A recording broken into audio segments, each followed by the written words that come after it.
Hello and welcome to EDL 853 Module 10 Case Study. I'm going to start by summarizing the case. Mr. and Mrs. Hernandez had moved their family to Dover so that their 4 sons could participate in the football sports program. Their son Miguel was a starting quarterback for Nottingham's varsity football team as a sophomore. On the night of the game that would determine if Nottingham would clinch a semifinal game, Miguel was hurt and it was determined that he had a spinal cord injury that would leave him paralyzed from the waist down. Upon returning to school, Mr. and Mrs. Hernandez had a meeting with the school counselor, Miss Gussman, to discuss his return. They informed her that he would be returning with a wheelchair, but no other accommodations would need to be made. The day of his return was very special. He was greeted at school by all his classmates with an assembly where I, the principal, gave him a trophy for his commitment to the football team and his school and community. As Miguel was going to first hour, Miss Gussman requested a meeting with him to discuss a schedule change. She proceeded to tell him that he was no longer enrolled in biology, but he was enrolled in another science class that would satisfy his science requirement for graduation, but not necessarily qualify him for a college preparatory class. The following day, I was met by his parents and their attorney, and they were concerned with his class replacement and stated Section 504 of the Rehabilitation Act of 1973. What has happened or is happening? So an injured student, Miguel, has been removed from a course that he wants to take due to an injury and the accessibility of the class. When and where did the events occur? The student's schedule was changed at school on the first day back after injury. I'm assuming that it's late November due to the fact that they were in a football playoff game. Who is involved or is concerned by the situation, and what parties involved, what do they have to say about it? Myself as the principal, I'm very saddened that the schedule was changed, that I was not aware of. Ms. Gussman, of the switch that she made. I was also not aware of the meeting that she had with the parents prior to his return. None of this was communicated with me first, and I'm deeply embarrassed and obviously caught off guard. The school counselor, Ms. Gussman, feels terrible about the change in his schedule and wasn't aware of any of the legal ramifications that this has brought on. She feels bad for not talking it over with her administrator, myself, and the superintendent first. Miguel's parents and the attorneys are also involved. They, at this time, are willing to not take legal action and give the school the benefit of the doubt, but they will, if they need to do so, to get him back in the classes that he wishes to be in. Section 2, report any legal or ethical issues. There are several legal and ethical issues, in my opinion, for this case. Has anyone been harmed by the action, and physically harmed?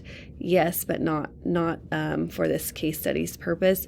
Miguel's future acceptance in college has been harmed by the decision to change his schedule, and if the school does not change his schedule back to his original one, there's a possibility that he would not be on track for the required credits to go to the college of his choice.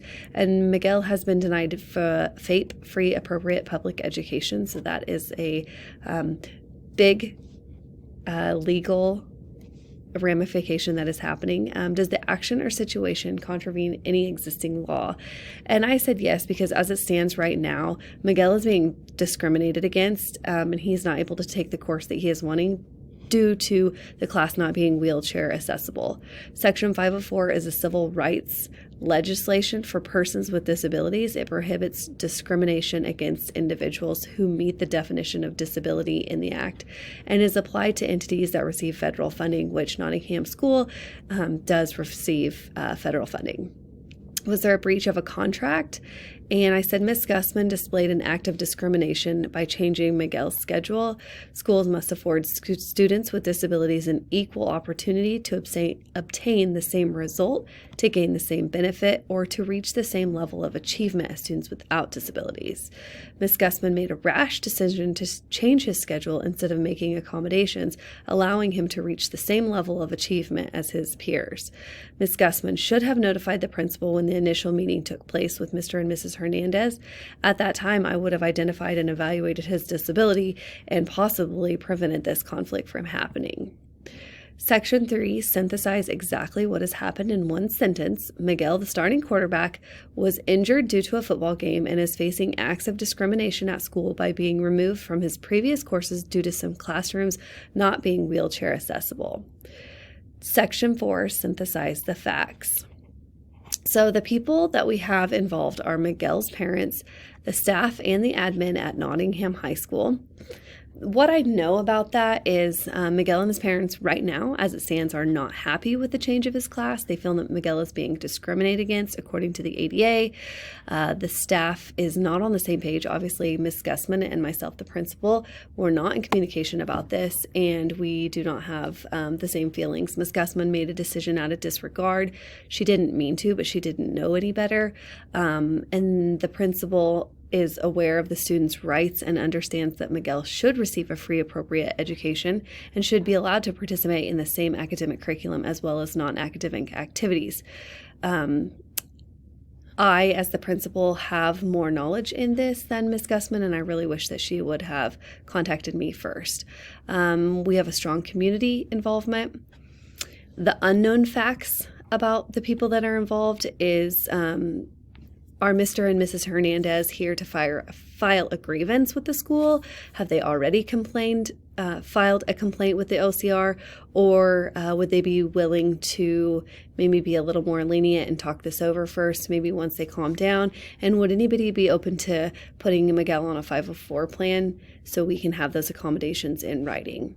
The place is Nottingham School, 3,200 students. The physical building is in Dover. Nottingham High School has been renovated, but still a fourth of it remains unable to be accessed by the handicap. Miguel is being removed from biology because the room does not have wheelchair access. ADA does not require old structures to be compliant if it would create an undue financial burden to the district, which is the reason why at this point in time we have not upgraded the building to make it completely compliant, is because of financial issues. However, if a school district cannot make a building accessible to the disabled, they still must meet their obligation to provide program access to the student. The unknown facts that we have are, does the school board have any intention of completing the renovations to make Nottingham High School completely accessible? Is there something that I could tell Mr. and Mrs. Hernandez, like that there is a grant being looked into, or is there some sort of something on the table that we could tell them in the future that we are going to make it 100% accessible? Is there another room that is not being occupied during third hour that does have wheelchair access that we could use instead of the old biology room or the original biology room? And then the program, which is the curriculum and the courses at Nottingham High School. The known facts are the course that he was moved from was biology, and athletics supporting community. Nottingham is an athletics supporting community, and there are very strong stakeholders that are involved. The unknown facts that we don't have so far about the program is, can biology be moved to a different classroom? Are there any labs maybe that are permitting moving classrooms? Maybe there's some equipment in the biology room that physically can't be moved to a different room. And what other classes are in the trailers that Miguel may be wanting to take in the future? Section 5, review and prioritize the information. So the facts so far, could the conflict, the situation, or the decision be damaging to the stakeholders or the community? And I said yes, the stakeholders and the community members may be embarrassed of how the school handled the situation. Any lawsuit or any grievance to a school can tarnish the reputation of the school and sometimes even the whole community if it's a small community. What individuals or groups have an important stake in the outcome?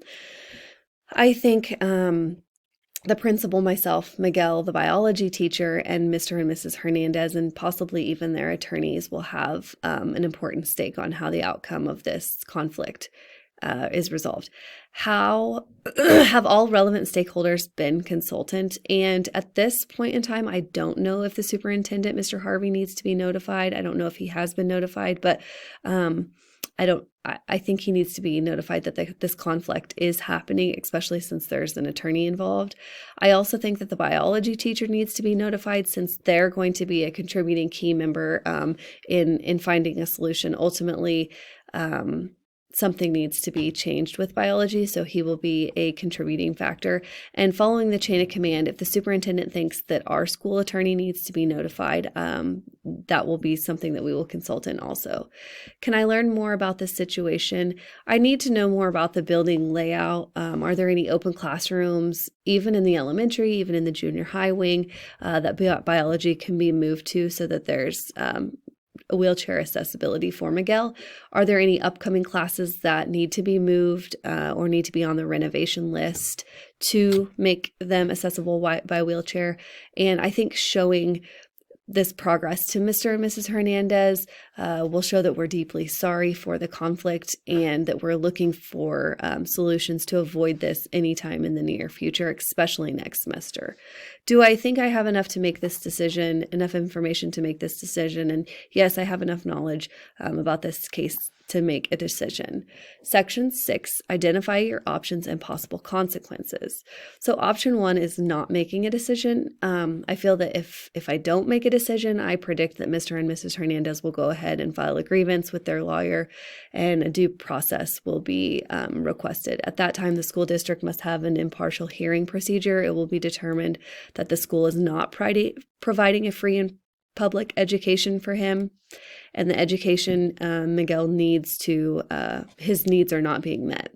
I would also assume that legal action will be taken to get Miguel into biology at the expense of the district, whether they have to enroll in something online or possibly have some sort of private biology that will be at the expense of the district.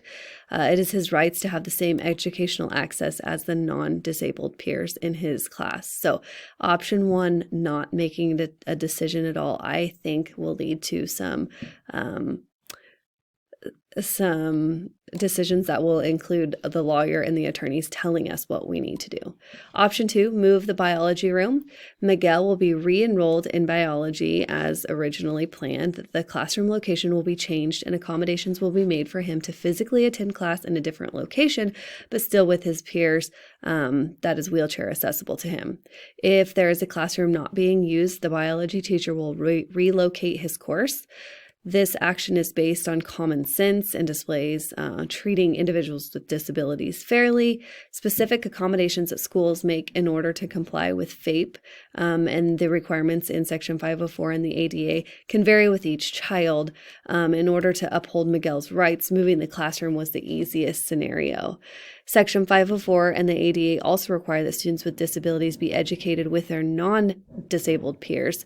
So I think this is really important. Part of option 2 is making sure that we are moving the entire class and not just making it available to Miguel via Zoom. We want to make sure that he is in class with his non-disabled peers also.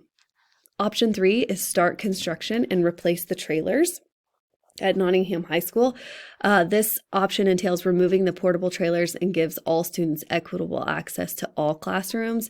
That would just ensure that 100% of the building would now be handicap accessible to every student. All trailers would be replaced. No trailers anymore. It would be a brick and mortar building that is 100% ADA compliance with all the classrooms. This would prevent any other situations like this from happening in the future, and this option would also promote the current and future success and well-being of each student by assuring access could be given to all students. Section 7, evaluate your options. So option 1, not making a decision. The only pro I could think of is that it was the easy way out. Me as the principal, I don't do anything, so I just kind of took the easy way out and just moved on. The cons to that is obviously Miguel would be stripped of his educational rights. He possibly would not be able to attend the college of his choice, and more than likely a lawsuit would be on hand filed against the school for discrimination. Option 2,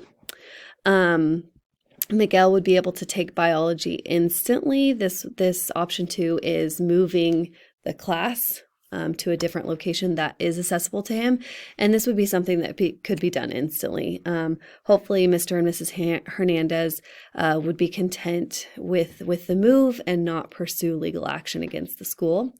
Nottingham High School would be in compliance with Section 504 and ADA, and Miguel would be in class with his peers. The cons for option 2 would be possibly the biology teacher would have to make a change and be upset about that. And all necessary equipment may not be available in the new classroom if there are any labs or any tables, physical things that could not be moved to the new location. Maybe they would have to do without some of the equipment. Option 3, this is making a new building, new construction, 100% ADA compliance. The pros would be the new facility that is ADA compliant, eliminates this problem in the future. Miguel will get to take biology, but it may be via Zoom, etc., for the temporary time while the new rooms are being built. The cons to that are it's very expensive, it's out of our budget, and obviously it's very timely to make that happen. Section 8, choose your best option. The best option that I could foresee would be option number 2, finding a room, excuse me, in the building that is compliant with ADA and move the biology class to where Miguel can access it. All stakeholders have been consulted, and we have decided as a team that this is the quickest and the cheapest way to get Miguel access to the course that he needs this semester. It was also decided that we will need to get a plan ahead. We will need to plan ahead of time to see what courses he will be interested in taking next semester to make sure they are accessible so we can avoid this conflict in the future. Section 9, imagine implementing your decision, and the path that I'm going to take is the biology is going to be moved to an accessible room. The biology teacher will obviously be given room or given time to move the equipment that can be moved, and anybody, all hands on deck will help, especially the janitors and myself. Think about what may happen if the biology teacher is upset about the move, which I don't foresee, but I could call them in and physically show them a copy of the Section 504 ADA, IDEA, FAPE, all of the laws that include students and their rights, because it ultimately is my job to advocate for the students for equitable access to educational resources, technologies, and opportunities in our school. Identify who needs to know. I think the biology teacher needs to know, Mr. and Mrs. Hernandez, Miguel, the janitors, invested stakeholders, anybody that's helping with this move. Determine if you can deal with this on your own with the people involved. And the first step is going to be for me to calm down Mr. and Mrs. Hernandez and their attorney. They need to know that we're in this together. We're on the same team. We want what's best for Miguel. We're very sorry about Miss Gussman's lack of knowledge, and what she did, changing his schedule, did not mean to happen, and she did not know the ramifications that were going to happen because of that. But the first initial meeting needs to be probably involving Mr. Harvey, the superintendent, so we're all on the same page as admin. And after things are smoothed over, I think I will be able to handle the conflict from there on out. Obviously, no threats will be given. It will be my personal goal to make Mr. and Mrs. Hernandez feel completely in control of Miguel's educational decisions. I will take their thoughts and their concerns and their ideas to the table also. And if they have any other better ideas, other than moving the biology room to where it is accessible to him, I will take all of their recommendations and thoughts and make sure that they are heard. Think about what you might do next if Plan A doesn't work. Plan B would be allowing Miguel to take biology via Zoom until a room with a wheelchair accessibility has been established. This is not ideal, obviously, because we want him to be with his own peers and his students. But I will accept this for a very short temporary time until something permanent can be done. If biology needs to be in the original room for the labs and etc., I will allow a way for Miguel to access the class using some sort of technology, whether it be Zoom, FaceTime, anything like that, so he doesn't miss the content that is being taught during that class when labs are being used. And this quote, "I don't need easy, I just need possible," by Bethany Hamilton. She was the surfer from Hawaii who got her arm bit off by a shark. And I just think this is kind of a similar situation that requires everybody to just be empathetic. And she was also an athlete like Miguel is, and athletes don't give up easy. So these are my resources, and thank you very much.